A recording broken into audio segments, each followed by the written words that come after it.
नमस्कार मित्रों, future vision के ज्योतिष चैनल पर आपका स्वागत है।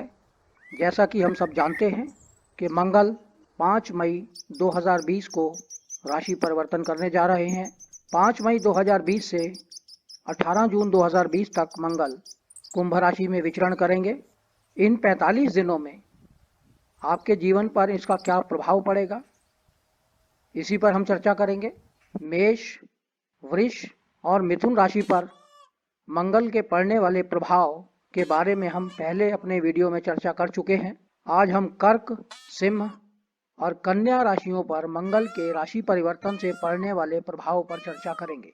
इस चर्चा को शुरू करने से पहले हमें मंगल के बारे में समझ लेना चाहिए, मंगल के कारकत्व को समझ लेना चाहिए। मंगल किन किन चीज़ों का कारक होता है। मंगल वीरता, साहस, आक्रामकता, क्रोध, शारीरिक शक्ति, श्रम, प्रशासनिक क्षमता, प्रशासनिक निर्णय शक्ति, नेतृत्व, सेना, जीत, क्रूरता, गर्मी, दुर्घटनाएं, छोटा भाई, ज़मीन जायदाद और हमारे शरीर से जुड़ा पित्त, हीमोग्लोबिन, मांसपेशियां, पित्त रोग और शारीरिक दुर्बलता या शारीरिक सबलता का मंगल ही कारक है। तो इसी पर हम आज चर्चा करेंगे और बाकी बची राशियां तुला से लेकर मीन तक हम आने वाली वीडियो में चर्चा करेंगे। मित्रों, सबसे पहले हम कर्क राशि पर चर्चा करते हैं। कर्क राशि जो कि 4 नंबर की राशि है और मंगल कुंभ राशि में विराजमान है जो कि 11 नंबर की राशि है। मंगल लग्न से अष्टम भाव में है और अष्टम भाव में बैठकर मंगल चतुर्थ दृष्टि से एकादश भाव को, सप्तम दृष्टि से द्वितीय भाव को और अष्टम दृष्टि से तृतीय भाव को देखते हैं। लग्न के लिए मंगल पंचमेश तथा दशमेश हैं, केंद्र तथा कोण के ग्रह स्वामी हैं और पूर्ण योग कारक हैं कर्क लगन के लिए, लेकिन अष्टम भाव में बैठे हैं। पूर्ण योग कारक ग्रह अष्टम भाव में बैठकर एकादश भाव को देखता है जो कि सभी प्रकार के लाभ, आय, इच्छाओं की पूर्ति, पुरस्कार, लाभ, संपत्ति, धन अर्जित करना, रोग से निवारण इत्यादि को दर्शाता है। अष्टम भाव से हम दीर्घायु, अचानक होने वाले कार्य, पत्नी का धन, अप्रत्याशित लाभ, छिपी हुई प्रतिभा या लाइलाज बीमारी को दर्शाता है। और द्वितीय भाव से हम धन, वाणी, धन का संचय, आत्म प्रयास से अर्जित करना, पिता से प्राप्ति, वाक्पटुता, मन की स्थिरता, क्रोध, आत्मबल आदि को दर्शाते हैं। द्वितीय भाव से हम दांत, जिह्वा, नाक, आँख आदि को भी देखते हैं। और तृतीय भाव जहाँ पर मंगल की अष्टम दृष्टि पड़ रही है वहाँ से हम साहस, वीरता, शारीरिक फिटनेस, इच्छाएं, विरासत, छोटी यात्राएं, छोटे भाई बहन, कान, गला, हड्डी, मानसिक अस्थिरता आदि को दर्शाते हैं। तो मंगल पूर्ण योग कारक होते हुए एकादश भाव को देखता है। एकादश भाव इच्छाओं की पूर्ति है और तृतीय भाव हमारी इच्छाएं हैं, लेकिन अष्टम भाव में मंगल बैठे हैं और इन दोनों भावों को देखते हैं तो हमारी इच्छाएं पूर्ति करने की क्षमता अष्टम भाव से संबंधित होगी, यानी किसी अदृश्य तरीके से धन कमाया जाएगा जिसको हम ब्लैक मनी भी कह सकते हैं। धन प्राप्त करने के लिए नैतिक तथा अनैतिक तरीके भी अपनाए जा सकते हैं। मंगल द्वितीय भाव को भी देखते हैं और जैसा कि हमने बताया द्वितीय भाव धन संचित करने का भाव है, तो एकादश भाव धन अर्जित करना और अर्जित धन का चतुर्थ भाव द्वितीय भाव यानी धन को संचित करना। धन का घर है वो, तो धन संग्रहित भी होगा, अर्जित भी होगा, इच्छाओं की पूर्ति भी होगी। लेकिन इन सभी चीज़ों पर बाकी ग्रहों का भी विशेष योगदान रहेगा। अब हम बात करते हैं हेल्थ की, आपके स्वास्थ्य की। तो लग्नेश चंद्रमा लग्न में है कर्क राशि वालों के लिए और मंगल पंचमेश और दशमेश जो कि कर्म स्थान है वो अष्टम भाव में है। यानी आप कर्म करेंगे अष्टम भाव से संबंधित, छुपी हुई प्रतिभा निकलेगी, छुपे हुए कार्य करेंगे। और मंगल अष्टम भाव में बैठकर दूसरे भाव को देखता है तो आपकी वाणी में कटुता आएगी, मुंह से संबंधित या नाक से संबंधित कोई रोग हो सकता है, नाक से खून बह सकता है, रक्तस्राव हो सकता है नाक से, तो इसका ध्यान रखें। अब हम बात करते हैं चतुर्थ भाव की, यानी धन, संपत्ति, वाहन आदि। और सप्तम भाव से अगर हम देखें तो मंगल सप्तमेश और द्वितीयेश होकर पंचम भाव में है। द्वितीय चतुर्थ भाव के लिए मंगल द्वितीयेश है और पंचम भाव में बैठकर एकादश भाव को देखता है। तो जब भी द्वितीय भाव और एकादश भाव का संबंध बनता है तो यह एक धन योग है, यह चतुर्थ भाव में बन रहा है। तो इसका अर्थ यह हुआ कि आपको जमीन जायदाद से लाभ हो सकता है, आपकी माता को हेल्थ की प्रॉब्लम हो सकती है, क्योंकि माता के लिए ये द्वितीय और सप्तमेश है और माता के द्वादश भाव को देखता है। द्वितीय भाव और सप्तम भाव दोनों मारक घर हैं, तो माता की सेहत पे भी ध्यान दें। लेकिन आपको जमीन जायदाद से लाभ होगा और यह लाभ भी हो सकता है कि आपके जन्म स्थान से दूर हो, क्योंकि चतुर्थ से तृतीय पर दृष्टि पड़ रही है मंगल की, जो कि चतुर्थ भाव से द्वादश भाव है। आगे हम बात करते हैं पंचम भाव की, जहां से हम ज्ञान, नॉलेज, बच्चों से संबंधित बातों को देखते हैं। तो पंचम भाव से मंगल षष्ठेश है। षष्ठेश होकर मंगल पंचम से चतुर्थ भाव यानी अष्टम भाव में विराजमान है और पंचम से सप्तम को देखते हैं। लग्नेश होकर सप्तम को देखना यानी बच्चों के विवाह से संबंधित कोई बात चल सकती है। पंचम से दशम भाव को मंगल देखते हैं। पंचम से दशम भाव यानी सिंह राशि, जहां मंगल की सप्तम दृष्टि है, तो मंगल वहां भी, और एकादश भाव यानी तृतीय भाव कुंडली का, तो दशम और एकादश भाव दोनों को देखते हैं। तो बच्चों के व्यवसाय में लाभ मिल सकता है, बच्चे अपने व्यवसाय में लाभ पाएंगे। और वो स्टूडेंट जिनकी कर्क लगन है वो अपनी एजुकेशन में उत्तम प्रदर्शन करेंगे, उनको स्कॉलरशिप भी मिल सकती है। तो स्टूडेंट्स के लिए, कर्क राशि वाले स्टूडेंट्स के लिए ये 45 दिन बहुत अच्छे जाने वाले हैं। आगे हम बात करते हैं जीवन साथी की। जीवन साथी यानी सप्तम भाव राशि से अगर हम वहाँ से देखें तो मंगल एकादशेश और चतुर्थेश हैं और द्वितीय भाव में बैठे हैं।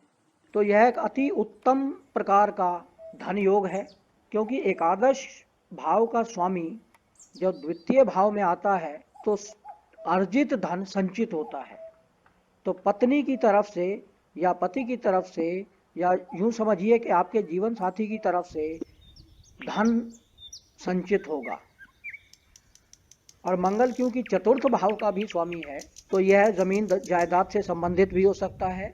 जमीन जायदाद से आपके जीवन साथी को लाभ मिल सकता है। तो यह आने वाले 45 दिन आपके लिए बहुत अच्छे रहने वाले हैं। तो कुल मिलाकर अगर हम देखें तो कर्क राशि के लिए मंगल का गोचर अति उत्तम जाने वाला है। एक दो छोटी मोटी बातों को छोड़कर बहुत अधिक लाभ मिलने वाला है। मन में शुद्ध विचार रखें, हनुमान जी की पूजा करें और उत्तम लाभ पाएं। यदि आपने हमारा चैनल सब्सक्राइब नहीं किया है तो इसे सब्सक्राइब कर लें और अपने सगे संबंधियों में और मित्रों में शेयर करें, जिससे वह भी इसका लाभ उठा सकें। हमारे चैनल को लाइक करें, साथ ही हमारे चैनल पर कमेंट अवश्य करते रहें और अपने सुझाव देते रहें, ताकि हम इसको और अच्छा चैनल बना सकें। साथ ही अगर आपके कुछ और सुझाव हों तो आप हमें कमेंट के माध्यम से या हमें ईमेल के माध्यम से भी भेज सकते हैं। कर्क, सिंह और कन्या राशि के अलावा अन्य राशियां जैसे तुला से लेकर मीन तक, इन सभी पर मंगल के पड़ने वाले प्रभाव के बारे में हम आने वाली वीडियो में बताएंगे। अब हम सिंह राशि की बात करते हैं। जैसा कि हम सब जानते हैं, सिंह राशि पंचम राशि है, जिसके स्वामी सूर्यदेव हैं, जिन्हें ग्रहों का राजा भी कहा जाता है। और पंचम राशि के जातक राजा के समान बिहेव करते हैं। उनका आचरण राजा के समान होता है। वे दूसरों पर राज करने की कोशिश करते हैं, हठीले होते हैं, जिद्दी होते हैं, क्योंकि यह एक स्थिर साइन है, स्थिर राशि है। सिंह राशि के जातकों के लिए मंगल चतुर्थ भाव के स्वामी तथा नवम भाव के स्वामी होते हैं। चतुर्थ और नवम भाव के स्वामी होकर मंगल एक योग कारक ग्रह बनते हैं, पूर्ण योग कारक ग्रह होते हैं सिंह राशि के लिए, क्योंकि चतुर्थ भाव केंद्र है और नवम भाव त्रिकोण है। त्रिकोण और केंद्र का स्वामी मंगल जब सप्तम भाव में आता है तो केंद्र और त्रिकोण का स्वामी सप्तम भाव में आकर एक अति शुभ कारक योग बनाता है। चतुर्थ भाव में बैठकर मंगल दशम भाव को दृष्टि प्रदान करते हैं। चतुर्थ दृष्टि से लग्न को सप्तम दृष्टि प्रदान करते हैं और अष्टम दृष्टि से द्वितीय भाव को देखते हैं। जैसा कि हम सब जानते हैं, मंगल वीरता, साहस, आक्रामकता, क्रोध, शारीरिक शक्ति, बल, प्रशासनिक क्षमता, निर्णय क्षमता, नेतृत्व, सेना, जीत, क्रूरता, दुर्घटनाएं आदि के कारक होते हैं। लेकिन सिंह राशि के लिए मंगल एक योग कारक ग्रह है। सप्तम भाव में बैठकर जब नवमेश और चतुर्थेश दशम भाव को देखता है तो इससे यह प्रतीत होता है कि इन 45 दिनों में सिंह राशि के जातकों का संबंध, जो उनके कार्य का संबंध होगा, वो उनके घर से होगा, चतुर्थ भाव से होगा। इन आने वाले 45 दिनों में 5 मई 2020 से लेकर 18 जून 2020 तक जब सूर्य मंगल कुंभ राशि में रहेंगे, उस समय सिंह राशि के जातकों के भीतर धार्मिक प्रवृत्तियां अधिक होंगी, क्योंकि नवम भाव के स्वामी मंगल लग्न को भी देखते हैं। मंगल अष्टम दृष्टि से द्वितीय भाव को देखते हैं। अगर हम द्वितीय भाव को देखें तो द्वितीय भाव से हम धन, वाणी, धन का संचय, आत्म प्रयास से अर्जित धन, पिता से प्राप्ति, वाक पटुता, मन की स्थिरता, क्रोध, आत्मबल आदि देखते हैं। अब मंगल जब दूसरे भाव को दृष्टि प्रदान करते हैं चतुर्थ और नवम होकर, तो वाणी में कठोरता उत्पन्न होती है। नवम भाव के स्वामी होने के कारण मंगल वाणी में कठोरता होगी, लेकिन उसके साथ साथ सिंह राशि के जातकों को धार्मिक बात करना, धार्मिक विषयों पर चर्चा करना, धार्मिक तरीके से धन का संचय करना आदि को दर्शाएगा। और चतुर्थ भाव के स्वामी मंगल जब द्वितीय भाव को देखते हैं तो सिंह राशि के जातकों को पैतृक संपत्ति भी मिल सकती है, पैतृक संपत्ति का लाभ हो सकता है। अगर हम स्वास्थ्य की बात करें तो सिंह राशि के जातकों के लिए अति शुभ कारक मंगल जब लग्न को देखते हैं तो सभी प्रकार की बीमारियों को समाप्त कर देते हैं, शरीर को बलवान बनाते हैं, बीमारियों से लड़ने की क्षमता प्रदान करते हैं। और यहाँ पर मंगल सुख का कारक होते हुए सभी प्रकार के सुख भी प्रदान करेंगे। नवमेश मंगल लग्न को देखते हैं तो धार्मिक यात्राएं, तीर्थ स्थल पे यात्रा भी संभव हो सकती है। अब हम बात करते हैं व्यवसाय की। तो चतुर्थेश और नवमेश होकर मंगल जब सप्तम भाव से दशम भाव को देखते हैं तो आपके कर्म स्थान की वृद्धि होती है, कर्म करने को बल प्राप्त होता है, क्योंकि मंगल वीरता और साहस के कारक हैं। तो आप अपने साहस से और अपनी वीरता के कारण अपने कार्यस्थल पर ख्याति प्राप्त करेंगे। आप अपने कार्यस्थल पर धार्मिक अनुष्ठान भी कर सकते हैं, इसके भी योग बनेंगे। सिंह राशि के जातकों के लिए, क्योंकि मंगल चतुर्थ भाव के स्वामी होकर लग्न को देख रहे हैं, तो उनकी माता का आशीर्वाद भी उन पर बना रहेगा, या माता तुल्य किसी स्त्री का उन पर आशीर्वाद बनेगा। अब हम बात करते हैं सप्तम भाव की, यानी जीवन साथी की। तो जीवन साथी को अगर हम देखें तो सप्तम भाव से मंगल तृतीयेश और दशमेश हैं और लग्न में बैठे हैं।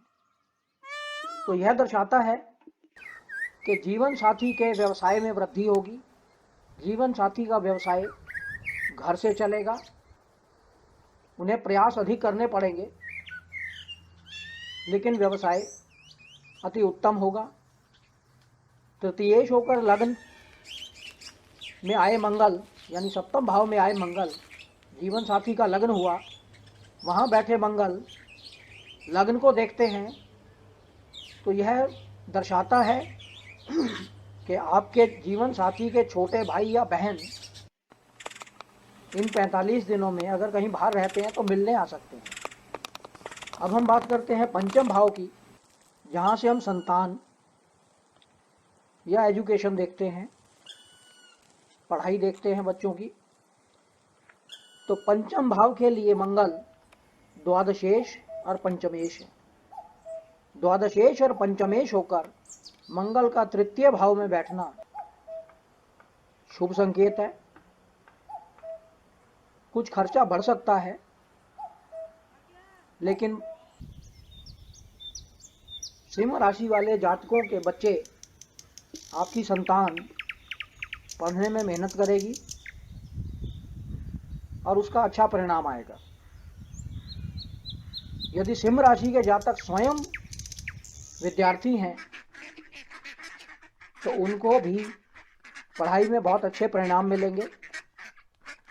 मेहनत उनको बहुत करनी पड़ेगी लेकिन परिणाम बहुत अच्छे आने वाले हैं। सिंह राशि के जातकों के लिए मंगल अति उत्तम ग्रह है और इन आने वाले 45 दिनों के अंदर सिंह राशि के जातक बहुत अच्छा लाभ उठा सकते हैं और बहुत ही उत्तम फलदायक मंगल हैं, जिसके कारण उनको सभी दिशाओं से, चारों तरफ से शुभ समाचार मिलेंगे।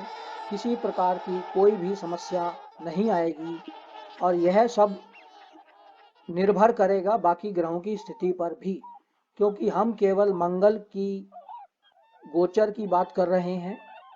बाकी ग्रहों की स्थिति, आपके जन्म कुंडली के ग्रहों की स्थिति तथा आपकी दशा अंतरदशा की स्थिति पर भी यह निर्भर करेगा, लेकिन केवल मंगल को देखते हुए अति शुभ फल प्रदान होते दिखाई दे रहे हैं। मित्रों, अब हम बात करते हैं कन्या राशि की। 5 मई को मंगल के होने वाले गोचर से कन्या राशि पर क्या प्रभाव पड़ेगा, अब हम इसी पर चर्चा करेंगे। जैसा कि हम जानते हैं, कन्या राशि के लिए मंगल तृतीयेश हैं तथा अष्टमेश हैं। तृतीयेश और अष्टमेश होकर मंगल षष्ठ भाव में बैठे हैं।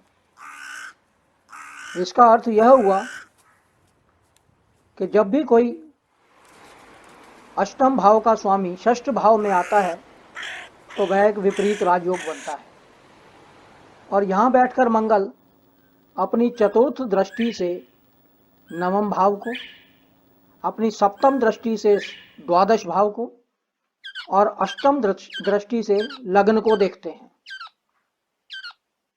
तो इस प्रकार मंगल कन्या लग्न के लिए कोई बहुत शुभ ग्रह नहीं है। ये तीसरे भाव और अष्टम भाव के स्वामी हैं। जैसा कि हम जानते हैं, तृतीय भाव से हम साहस, वीरता, शारीरिक फिटनेस, शौक, विरासत, छोटी यात्राएं, इच्छाएं, कान, गला, हड्डी, मानसिक अस्थिरता आदि देखते हैं। और वहीं हम अष्टम भाव से आयु, अचानक होने वाले कार्य, पत्नी का धन, अप्रत्याशित लाभ, छिपी हुई प्रतिभा या लंबी चलने वाली बीमारियां देखते हैं। तो यहाँ अगर हम देखें तो अष्टमेश होकर मंगल षष्ठ भाव यानी लंबी चलने वाली बीमारियां, और षष्ठ भाव से भी हम बीमारियां देखते हैं, दुश्मन, मानसिक आंदोलन, बीमारी, घाव, ऋण, ऋण से नुकसान, कारावास आदि हम षष्ठ भाव से देखते हैं। तो कन्या लग्न वालों के लिए मंगल कोई लंबी चलने वाली बीमारी ला सकता है, क्योंकि छठे भाव से हम पेट देखते हैं, आंतें देखते हैं, लीवर देखते हैं, तो इससे संबंधित कोई बीमारी हो सकती है, तो उसका ध्यान रखें, खाने पीने पर अपने ध्यान दें। और इसी प्रकार मंगल द्वादश भाव को भी देखते हैं, तो द्वादश भाव हॉस्पिटल है, विदेश यात्रा है, विदेश से संबंध है, और अष्टम छुपी हुई प्रतिभा भी है। तो इस प्रकार कन्या राशि वाले लोगों के लिए मंगल बहुत शुभ ग्रह नहीं है। मंगल तृतीयेश भी है, और तृतीय भाव से हम छोटे भाई बहन भी देखते हैं।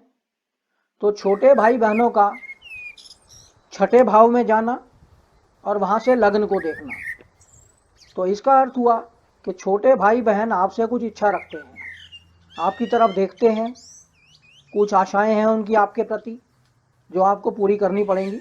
सबसे पहले अब हम स्वास्थ्य की बात करते हैं। तो स्वास्थ्य के ऊपर हमने पहले ही आपको बताया है कि मंगल स्वास्थ्य के लिए कन्या लग्न वालों को बहुत अच्छा फल नहीं देंगे, तो अपने स्वास्थ्य का ध्यान रखें।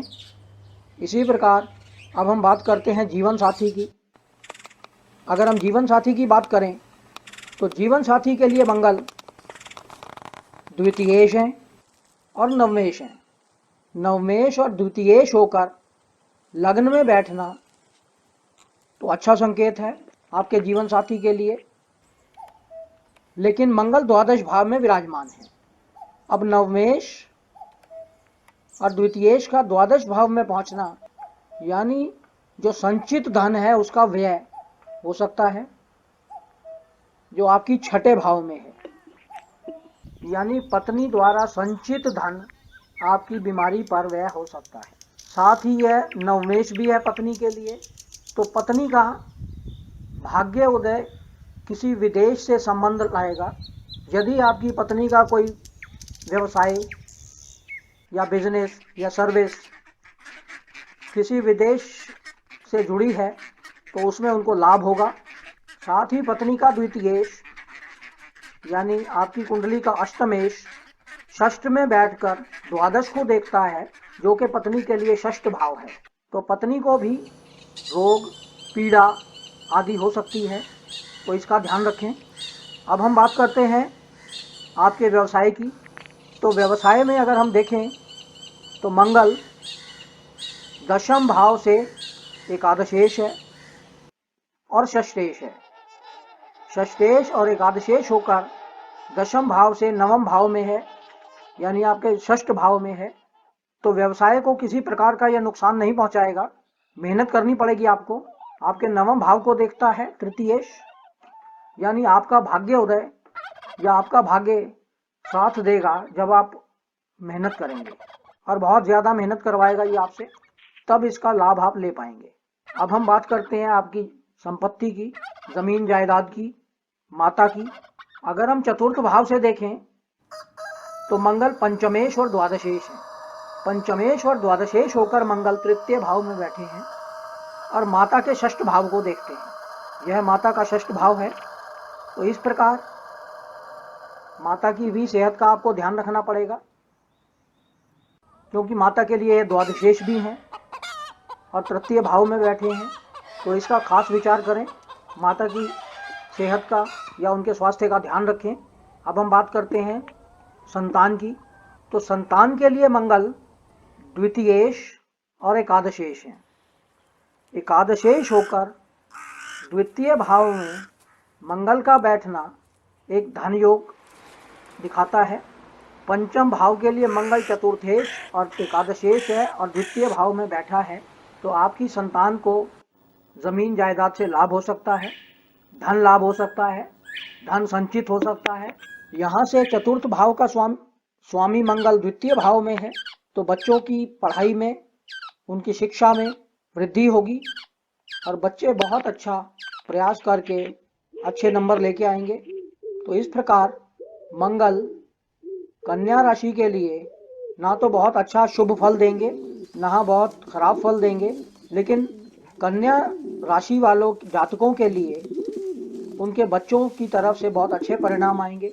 अगर कन्या राशि वाले जातक खुद विद्यार्थी हैं तो उनके परिणाम भी बहुत अच्छे रहेंगे।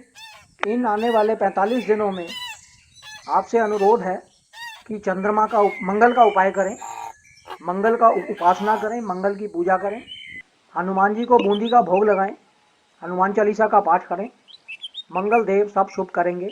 आज बस इतना ही, और बाकी तुला से मीन राशि तक पड़ने वाले मंगल के प्रभाव को हम आने वाले वीडियो में आपके साथ डिस्कस करेंगे और आपको बताएंगे कि आपकी राशि पर इसका क्या प्रभाव पड़ेगा।